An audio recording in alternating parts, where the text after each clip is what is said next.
Debout Congolais, unis par le sang, unis dans l'effort pour l'indépendance. Dressons nos fronts, longtemps courbés, et pour de bon, prenons le plus bel élan dans la paix.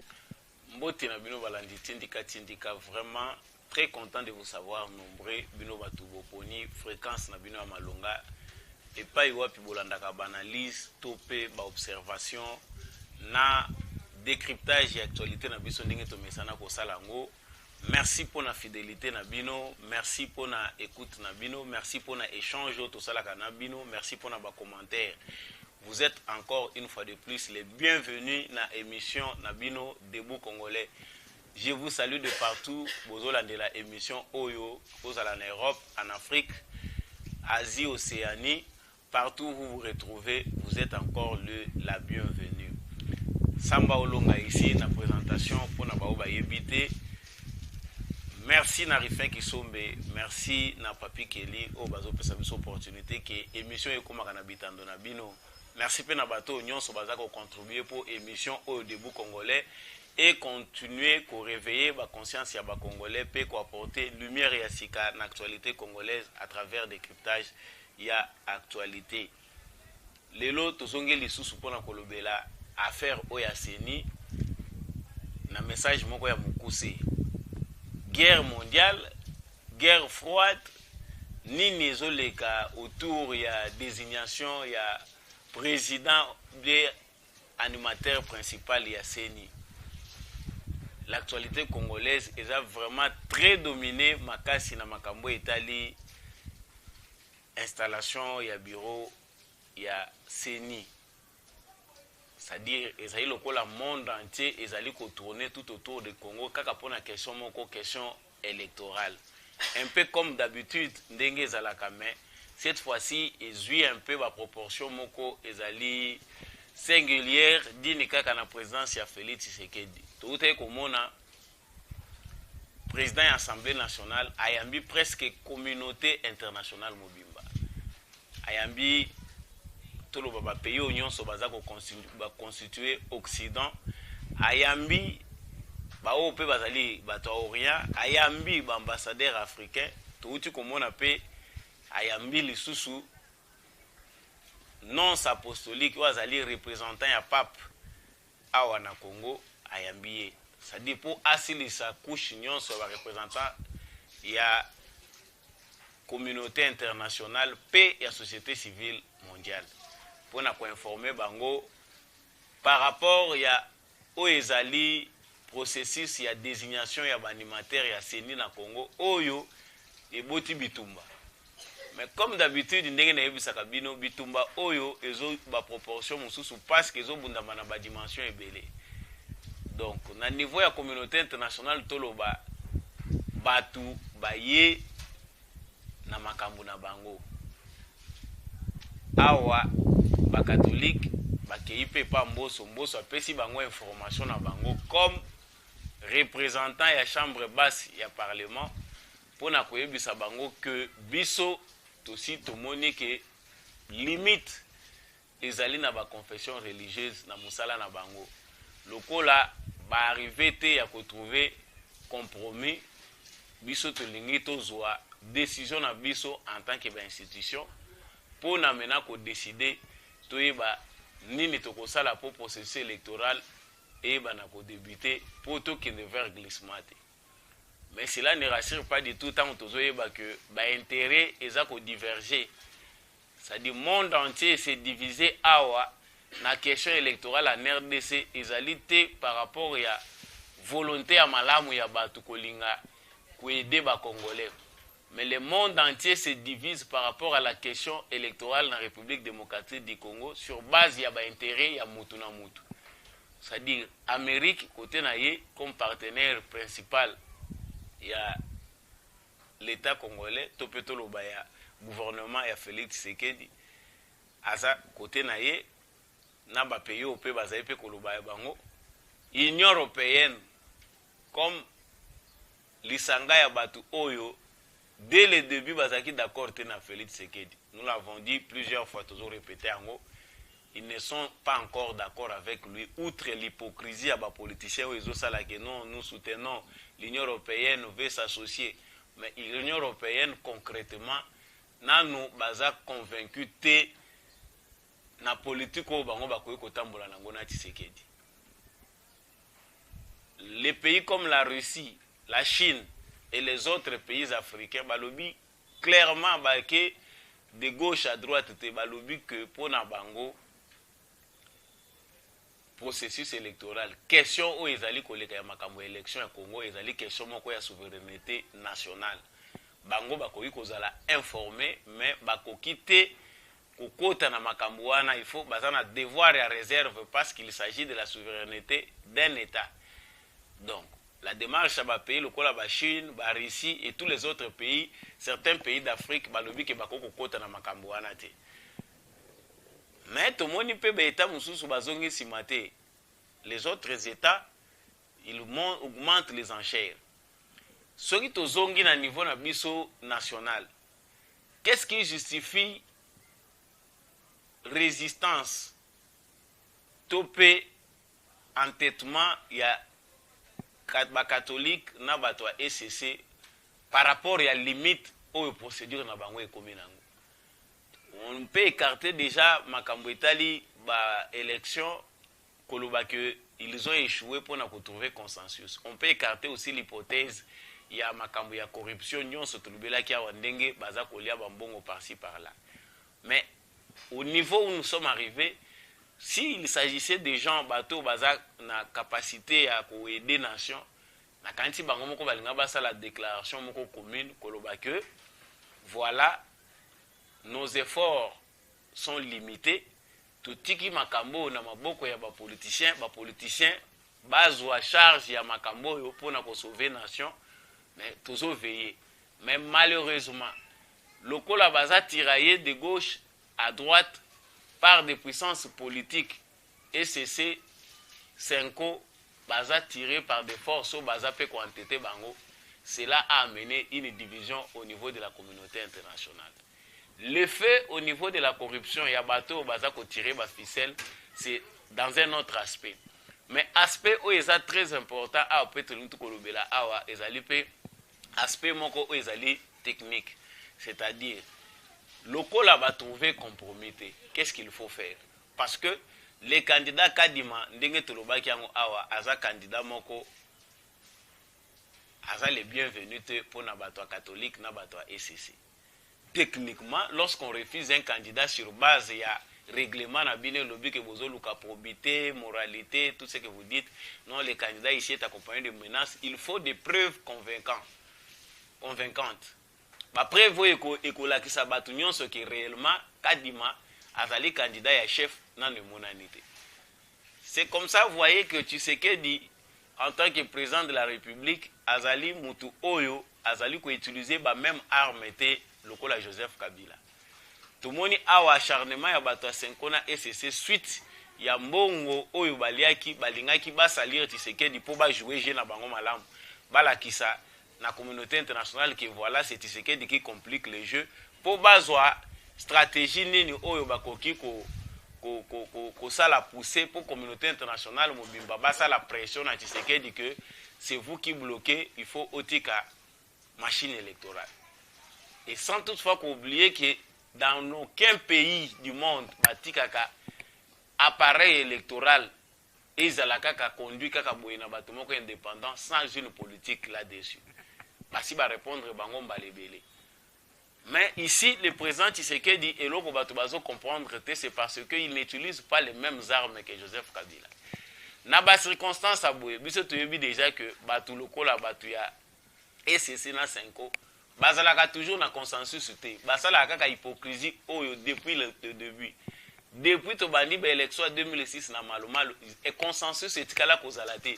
C'est-à-dire il faut un jeu, il y a que bazo yo kanate mais dans le fond ils savent si kanini bango et pas iwapi balelaka. Parce que dans le jeu de Kabila, vous avez les pistolets, vous avez l'argent. C'est-à-dire ba service secret à Kabila na bato na ba moyen Kabila bande ko utiliser Tshisekedi en tant que démocrate ko user na ngote parce que ko salir lit na ye.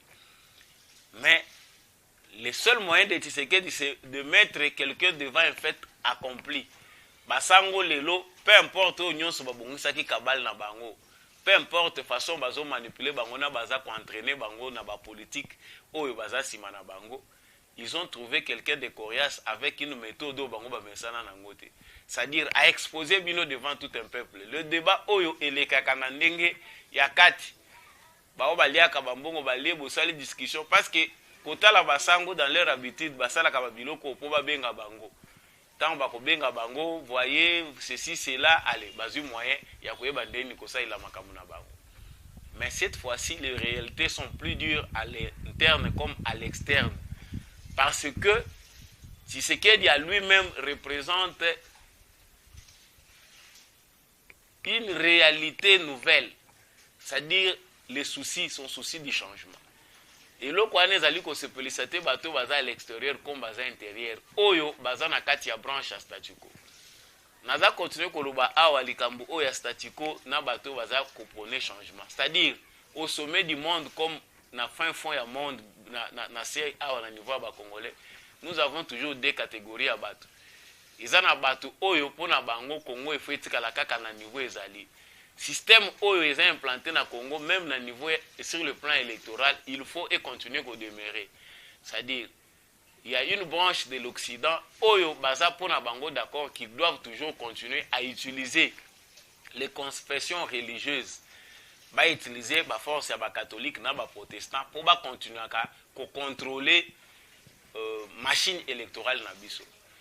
La peur ici des Occidentaux, c'est que présence ya Tshisekedi na forme na ya kosa la politique et déclencher l'eau kwasikate parce que par risque il y a que à se libérer malamoko. Nous savons tous ici dans tozolo bana bato bayebi que ba Occidentaux pour na bango bazana bango na souci à couper sa africain liberté. Mais avoir un président na intelligence na sagesse ya Tshisekedi disait loko moko ekoko se peli sa ba Occidentaux toutes les tendances confondues. Bayebi que Moutouana s'il a les mains libres, makambo ya kosala et kosala que ben intérêt na biso et belé et disparaître. Alors il faut les coincer, kotia et pression pendant qu'il est encore au début pour arriver à la fin ya penser na politique.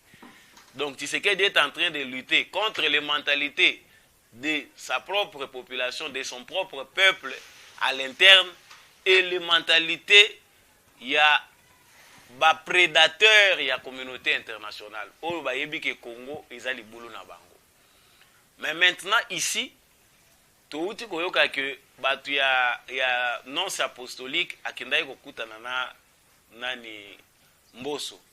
Encore une fois de plus c'est une sagesse parce que Tshisekedi en tant que démocrate amonaki que ceux qui a weleli mbangu koya comme arbitre ils vont profiter pour kabal na bango na bazo raison baloba que voilà dictature et il a agi en dictateur, voilà procédure où il a mis les âmes à la moutée, il n'a pas écouté, non.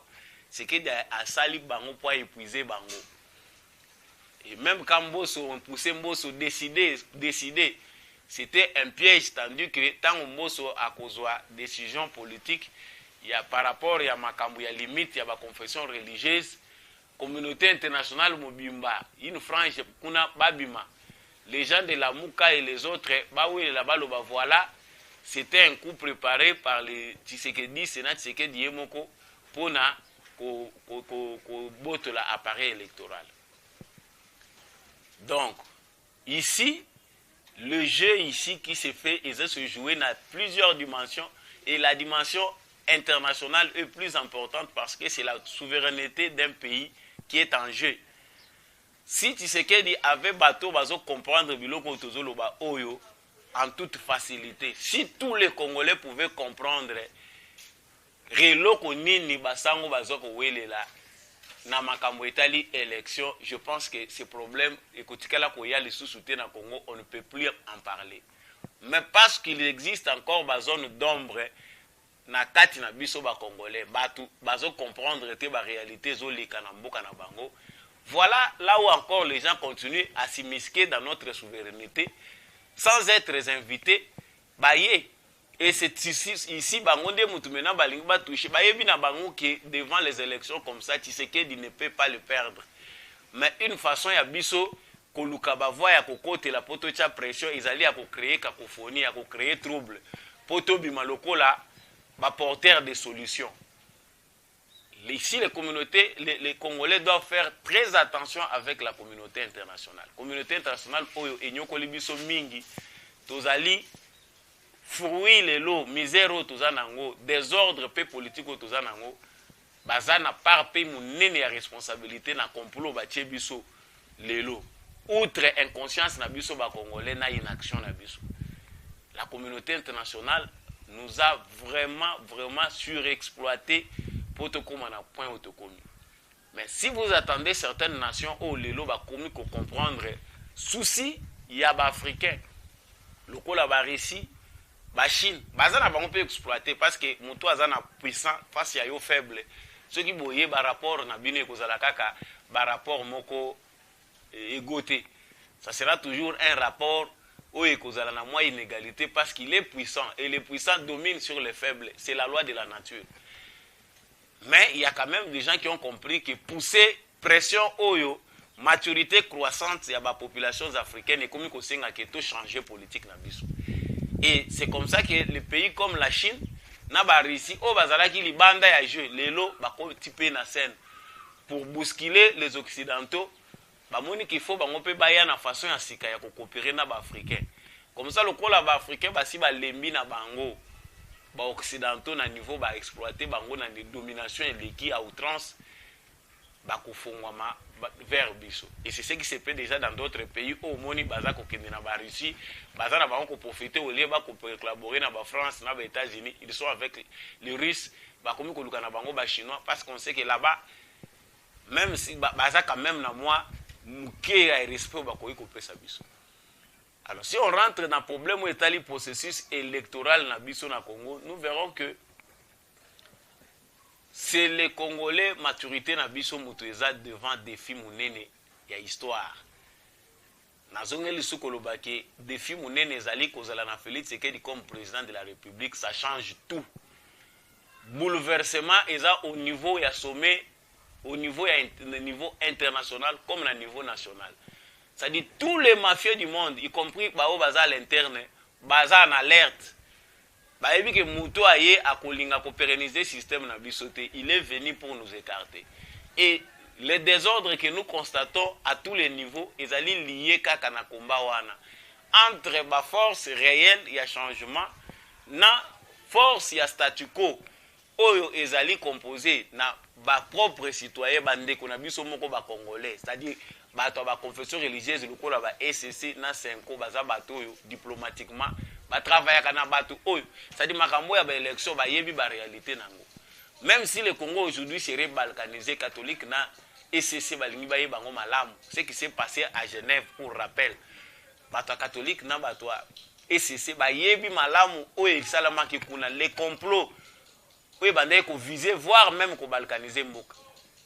Mais ils ont fait les groupes congolais aventuriers, où baza ko prétendre pour représenter l'Église catholique, bakendaki ko ça l'allégeance na complot wana. Et jusqu'aujourd'hui, c'est quel tozo vivre ezali kaka ya complot na bango échoué wana. Donc ici, il y a des gens qui ne sont pas d'accord avec Félix Tshisekedi, qui veulent arracher la machine électorale pour ezala entre mena bango bazala l'assurance que ils peuvent aussi avoir une influence sur la machine électorale.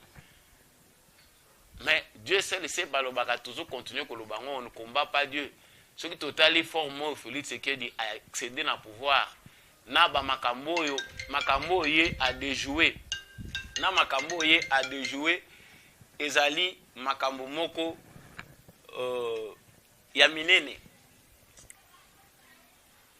Passé par Joseph Kabila, passé par la coalition FCC Cash, batubele na monde ba piéger ki Tshisekedi, ba yebaki que Tshisekedi devait échouer. Ba yebaki que Tshisekedi a kozala na tenter à résister, on peut le faire sauter dans moins d'une année ou dans un an. Ba conseiller à Mabé na monde comme le niveau national, ba yaki uniquement pour créer trouble. C'est-à-dire va créer des ordres et que ça là que à ningana à commettre des erreurs ou pour rattraper. Et c'est ça le souci des Occidentaux. Mais nous avons ici l'avantage d'un président sage. Sagesse à Tshisekedi Mutuetie, Basango na bato SCC do au mur.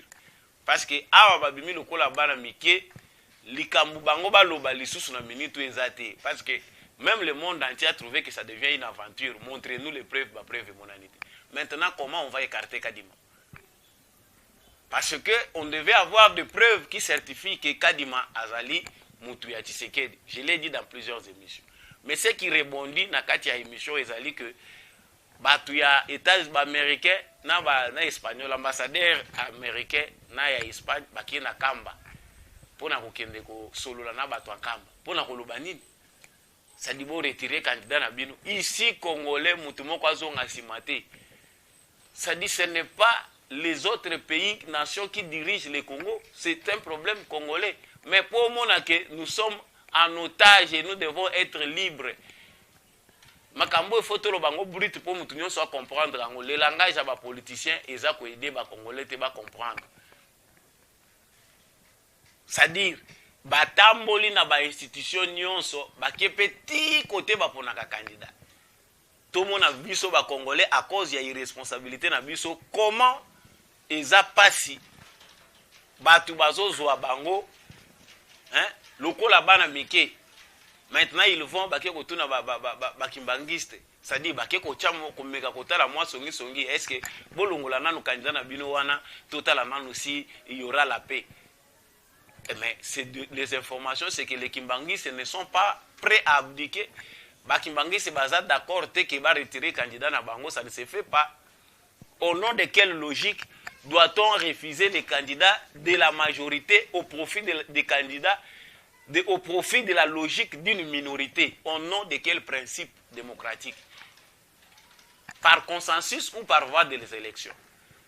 C'est-à-dire, ce n'est pas les catholiques, mais ce sont des forces politiques où ils ont outre nos partis politiques où ils ont liés à la force internationale. C'est-à-dire, ici, c'est un cona SCC.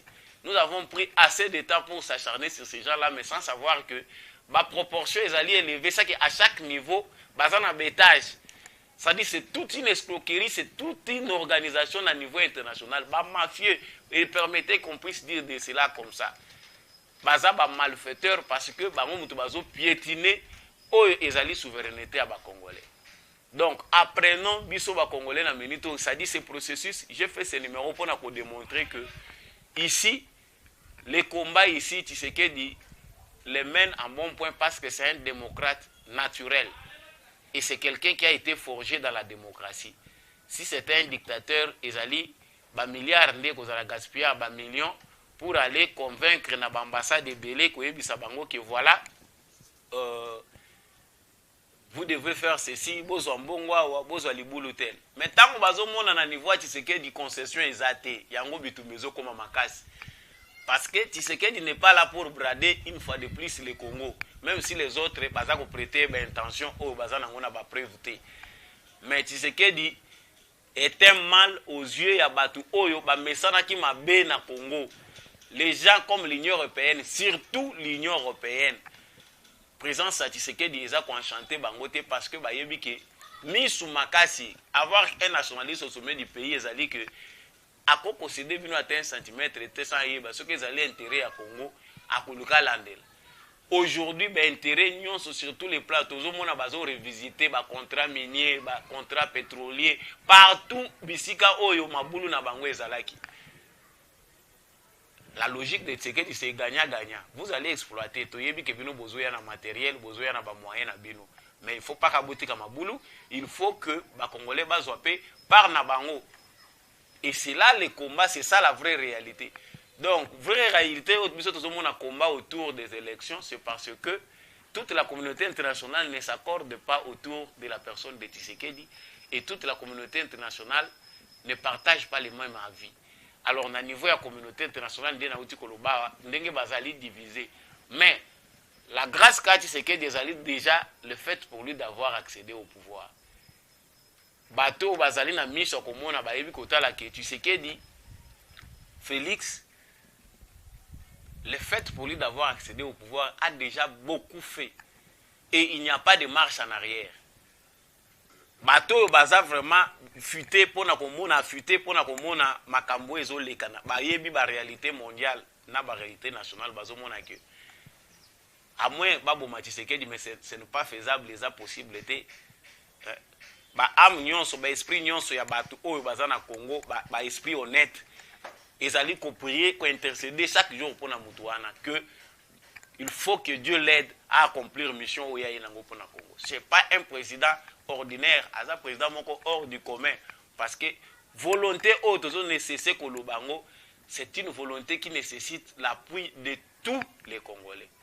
Mais malheureusement, Tshisekedi n'a pas la chance d'avoir des opposants, mais il a des gens qui les sabotent. Mais et l'autre moko baza ko ignorer zali que plus la réalité bazo compliquée pour Tshisekedi, plus bazo aider à renforcer stratégie à politique na niveau makasi.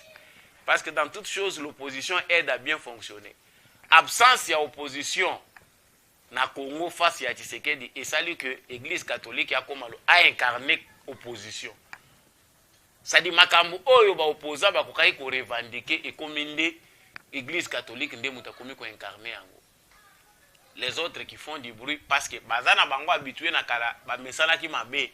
Na tie makelele babengi nga na lie na kangi munoko na tie makelele mais a okocha makelele ti peut-être ti et aussi la soko zano na base était vous ne verrez pas que personne vous appelle. Donc le jeu il y a la réalité électorale, c'est un jeu aujourd'hui na Congo et quoi apporter biso à boire et à manger. Il est important que biso ba congolais to comprendre réalité zo changer les lots. Donc pour chiter je dirais que les candidats Kadima Poba Longolaye, il faut que ceux qui nous poussent à le faire au Bazar Kotia pour pointer que non, est-ce qu'on ne peut pas recommencer le processus? Parce que ici, il y a deux hypothèses. L'hypothèse de la décision politique qui émane de l'Assemblée nationale. Soit l'Assemblée nationale va choisir président à appui à majorité, c'est-à-dire les 6 confessions religieuses au Baponi Kadima, dans l'absence de preuves. Soit on doit réviser la loi électorale aussi. Mais l'hypothèse de la révision de la loi électorale est l'hypothèse moko et qu'on gagne et qu'on soit ébélé et qu'on signe ce consensus.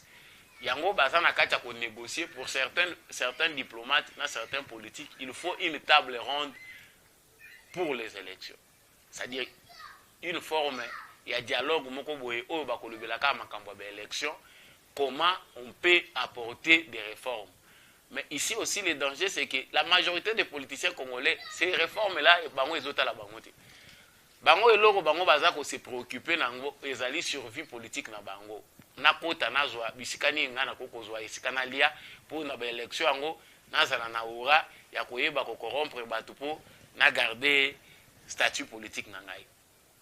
Les réformes profondes, eux aussi, nga batumoko, qui ont l'art de philosophie, qui peuvent apporter des solutions durables, va réfléchir dans l'amour de la nation pour apporter des réformes, pour soutenir des réformes.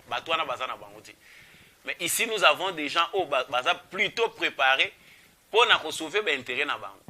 Donc, ce qu'on craint, c'est que lorsqu'on va aller peut-être dans le sens, il y a quand même des réformes, minene pona seni libela ba réforme kota libela to libela susu ba makambo ba confusion te bango ba ya ko mona ngote lokola occasion ba pesi bango pour monter les enchères ya ndenge nini bango pe ba kokota na gouvernance parce que c'est là où se trouve le piège qu'on a au Bateli Tshisekedi déjà ya que to coincé y tant et les cas et ils ont ba coincé ba les Satan allez to comme na point ya ko ce to commis maintenant do mire to lobi bon. Les réformes, oui, mais comment on va diriger le pays pendant délai wana ekoleka? Parce que lorsque le président de la République dépasse déjà délai constitutionnel, à cause de la obligé, il y a qu'au revoir, toutes les parties prenantes pour justifier la présence au sommet de l'État. Et là, il faut créer, virage moko pour na élection. C'est ça le souci. Il y a bateau déjà dans la routine. Il y a Koliaka déjà dans Sima, il y a un consensus, dans Sima, il y a une crise. Et vous verrez que les politiciens congolais sont déjà habitués à ça. Ils sont déjà habitués à l'invention, il y a une crise. Chaque moment, il faut qu'il y ait une crise. Crise, nde yango moto ko permettre biso ba autres na scène peut kota tout se repositionner et chaque fois c'est comme ça. L'église s'est déjà habituée ba bazo me benga ba politiciens baza déjà habitué nango et c'est devenu la norme.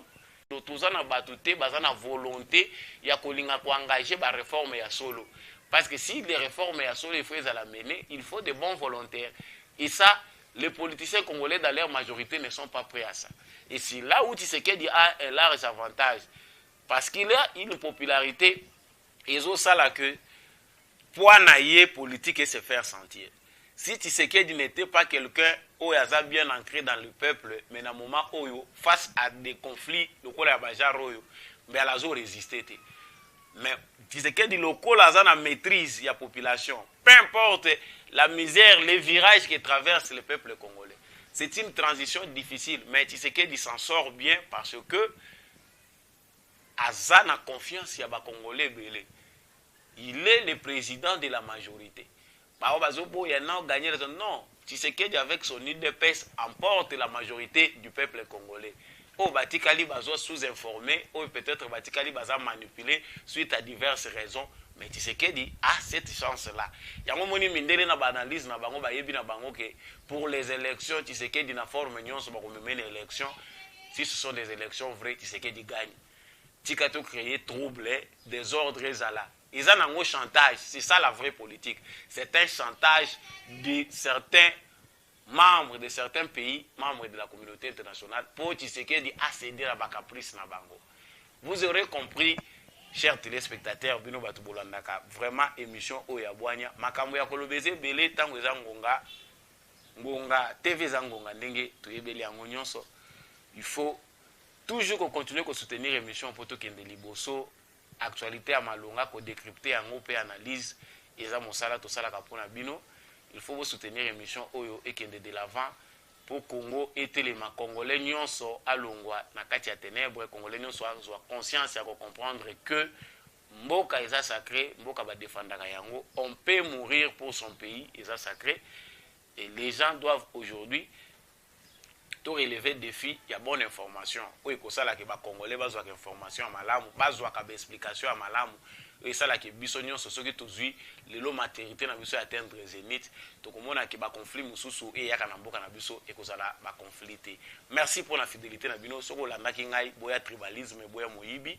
Merci l'équipe technique qui accompagne kingai. Quant à moi, je vous dis bye et prochainement.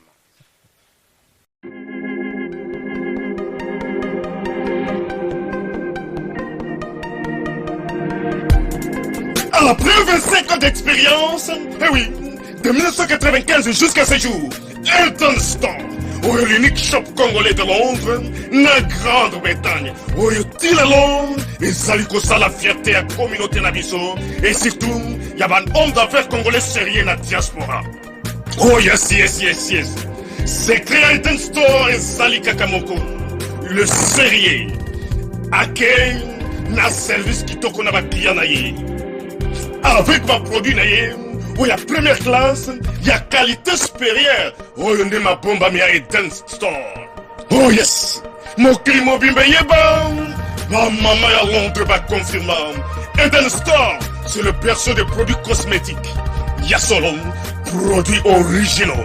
Et yes, les alipes perso, il y a produits alimentaires, naturels et organiques.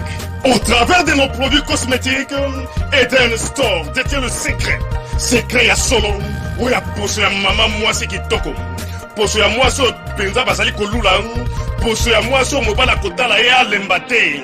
Poso so ko tamboli masanga sima. Eh oui, yango ne ba produit so te kama na kati Eden Store. Na ba produit alimentaire, où ya Eden Store, yango de secret ya cuisine ya maman congolaise. Eh oui, nyonso ko so pensa mobali na yo ezali.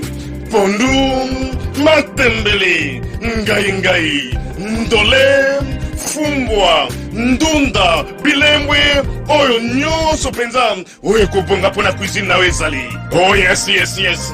Olingi mobali na yo asepela na yo libela na libela. Olingi mobali na yo atala ka yo lokola mwasi azali kolula sika. Oh yes. Olingi mobali na sisa biloko nyonso tiela ka ye na mesa. Secret zali kaka moko. Eden Store.